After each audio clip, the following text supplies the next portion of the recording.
If you work in a clinical setting, you know the feeling. A printer spits out an arterial blood gas result, and suddenly you're staring at a wall of numbers while a patient's breathing is deteriorating. But you don't need to be a pulmonologist to understand this.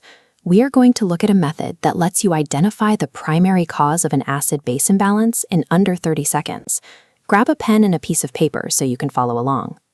An ABG measures blood acidity and the body's buffer systems using 3 specific values: pH, carbon dioxide, and bicarbonate. Knowing how to read these 3 numbers takes a confusing lab printout and turns it into immediate, actionable patient care. This cheat sheet graphic shows our baselines. To start, write down the 3 core normal ranges. For pH, normal is 7.35 to 7.45. For CO2, it's 35 to 45. And for bicarbonate, or HCO3, normal is 22 to 26. The pH sets our baseline state. Anything falling below 7.35 indicates acidosis, while anything above 7.45 indicates alkalosis. Let's test a sample result.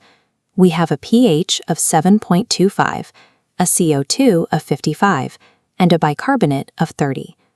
Step 1 is the high-low test. We look at each value and draw an arrow. Starting with our pH, 7.25 is below the normal range, so we draw a single arrow pointing down. Next, our CO2 is 55, and our bicarbonate is 30. Since both of those values are higher than their normal ranges, we draw an upward arrow next to each. At this stage, you aren't doing any medical interpretation. You are just checking values against a reference range and recording the data. This creates the foundation for the actual diagnosis. Now we move to step 2, using a mnemonic called ROMS. ROMS stands for Respiratory Opposite and Metabolic Same. This is how we generate our second set of diagnostic arrows. Let's break that down, starting with the RO, Respiratory Opposite. In blood gas interpretation, the respiratory system is represented by the CO2 value. Because the mnemonic dictates opposite, we draw a second arrow next to the CO2 value that points in the exact opposite direction of its first arrow.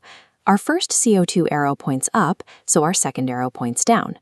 The MS stands for Metabolic Same. The metabolic system is tied to the bicarbonate value. Following the rule, we draw a second arrow in the exact same direction as its first arrow. The first arrow points up, so the second arrow points up. Don't get caught up trying to reverse engineer the physiology while you write this out. Simply follow the directional rules of the mnemonic. The first set of white arrows records which numbers are out of range. These secondary yellow arrows visually map how the body's systems are shifting in relation to the pH. The final step is diagnosis, and it comes down to a matching exercise. We look at the single arrow next to our pH and compare it to the 2 yellow arrows we just drew. Whichever yellow arrow points in the same direction as the pH arrow gives us the cause. If the second CO2 arrow matches, the cause is respiratory. If the second bicarbonate arrow matches, the cause is metabolic. Looking at our completed list, the single pH arrow points down. Scanning our second set of arrows, the downward arrow next to CO2 is a match. Because the CO2 arrow matches, the cause is respiratory. And because the original pH was low, the state is acidosis.